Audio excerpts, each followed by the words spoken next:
It's your boy Hell on Wheels here, live from Neutral Corner Boxing with a man that needs no introduction, Coach Bang Time, Danny Shull himself. We're here to talk to Coach Shull, kind of give you guys a little bit of a backstory of how Coach Shull and I connected, and then I wanted to get just some real world perspective of what it's been like to have an adaptive boxer in his gym for the last year. So how you doing today, Coach? I'm doing good, man. Man, awesome. Honored, brother. Thank you. Awesome day at Bang Time at Street Beast this past Saturday, man. Absolutely. 52 fights. Man, there's a lot of fights. Man, and your Demon Boys definitely showed out, man, with some impressive victories. They were spitting fire, man, that's for sure. But, everybody was doing good, man. It's, come out there in that heat and fight like that, man, you got a lot of balls, for real.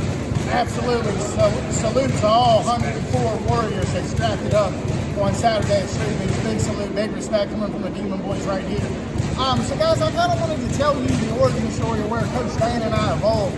I was working out at a gym in Inwood with another pro boxer that knew Danny named Terry Ballard. And he would coach some kids there in the gym, and I saw it, and then I'd see Danny's Facebook. So one night, man, I got the courage up and I messaged him. I said, hey man, you ever coached a guy in a wheelchair before? And Coach replies, well, no, but it shouldn't be too bad. There's no footwork involved. No pun intended. And I was like, okay. So then I go and I look through his Facebook, and I've been estranged from my family for the better part of a decade. So I come in the gym on my first Sunday for private session. Hey, how do you know my cousin? Well, he happens to be married to him. So interesting, right? So Coach and I went about training on a Sunday morning for about 6 Sundays. Coach finally says to me, you need to come to the gym. So I didn't for about a week. And Coach mentioned, why aren't you here? I told you to come in on Monday. Well, I'll be honest with you guys, I had that gym intimidation. As an adaptive boxer, I didn't want to be in the way of the guys in here, and I thought it was going to be different than it was when I got here to Neutral Corner Boxing. So it wasn't as bad as I thought. There was no gym intimidation. These guys all were so welcoming, and it just continued to evolve. But I really want Danny to kind of take the conversation here and tell us from a technical standpoint the difference between the boxing in a wheelchair and the boxing, from a traditional standpoint, and the different methods he's taken to help me cut, over 85 pounds and get absolutely ripped at the age of 36. So if I can do it at 36, I know you guys can be out there. I'm going to turn it over to Coach Bangtime himself. It takes a lot, man. And like he's done cut a lot of weight from 230-some pounds all the way down to 150.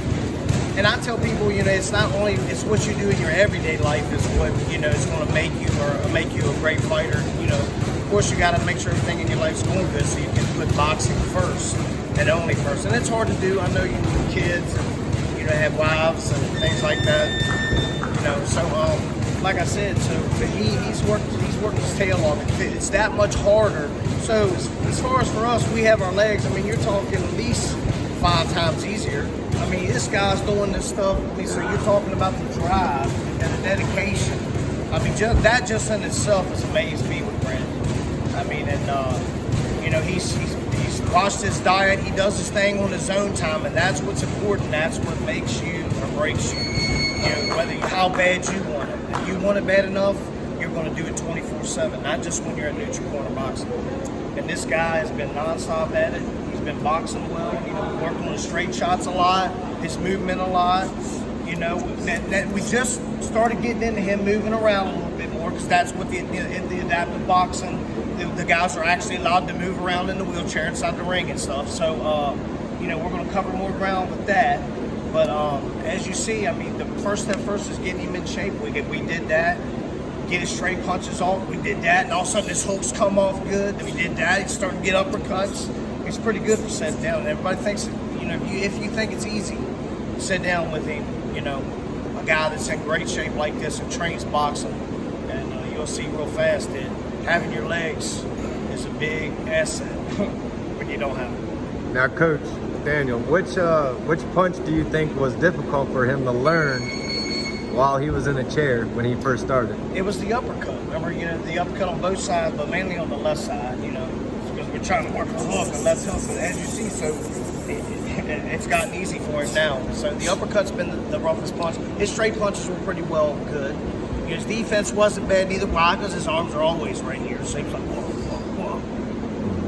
You know what I'm saying? So, And when he first started out, he couldn't put his arms together, could he? No, I mean, and that's what made it so hard. Now look, you know, because he was chubby. He was real chubby.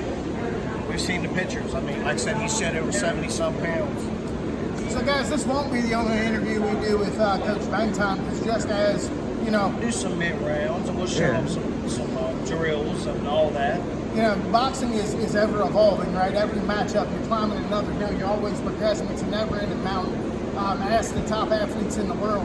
You know, they'll tell you something that they didn't do well in their fight or they didn't do well in their game, because they're always looking for that perfection. And that's what I really admire about Coach. He talks about dedication. What many of you guys don't see is at one point in time during my weight cut, I was doing 3 days. I was doing my own personal workout, Coach Karen's workout, Coach Dan's workout, then going home and doing 400 push-ups. And he was working out with Keenan a lot too smart with that guy. Of course, challenge accepted at my You know, you can find us in the late Sit night down here sport in that It guy. happens all the time. I just kind of wanted to give you guys an insight, because what I want you guys to understand is that adaptive boxing and fitness, number one, it is about fitness. You cannot learn to box until you're in shape. Yep. So, you know, you really do have to dedicate And then they can yourself. be comfortable here. You know what I'm saying? Like I said, as you see, Brandon's, he's not letting us using this as a crutch. You know, this guy's in a wheelchair. He does push-ups, pull-ups, you know, walks on his hands, and of course walks. Yeah. Steps. Guys, so that right there tells you right there how what drive and dedication to do for you. This guy's in a wheelchair, all of a sudden take 20 steps around the freaking gym. I mean, that is awesome, man. I mean, it is, but that's what we represent here, you know, and Brandon, and like I said, Keenan, you guys want to team up. Anybody that you think you have a disability, hey, come on in here. We ain't no disabled person. Thank you. That's right. And You can do this. As long as you got 2 fists, and you can do this. right, and you know, the word disability, man, don't limit yourself on that. No. You know, if you want to come to the challenge, except it can't because you're 300 pounds, come. I will Yeah. help you cut the weight. I've already done it. I got the tutelage of Coach Karen and Coach Dan and Coach Corey that have all been through significant weight cuts in their careers. They know it. They know how to get us there. They're going to help guide us there.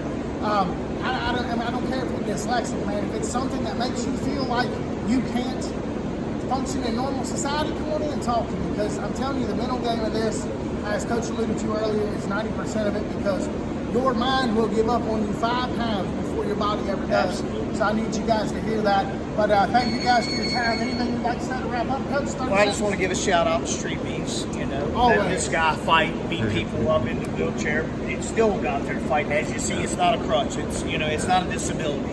We don't see this as a disability. You know, we got him on Street Beefs fighting. It's awesome, in a wheelchair.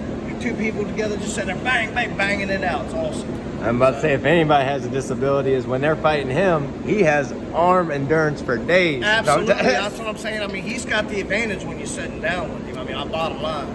He's fought bigger guys too. These guys are, some of these guys are bigger than he was. Most of them are bigger. Mm-hmm. All of them are bigger, really. Omar's a lot bigger. You know, Yeah. Roger was about your size, but it ain't easy, man. Like I said, this guy sit down and bang on anybody. So guys, drop that wheelchair emoji below in the comments if you need our help. We're here for you. Just drop that. Or any in kind the of comments, likes, guys. anything. Like and subscribe, guys. Like and subscribe. Like and subscribe. Get that money.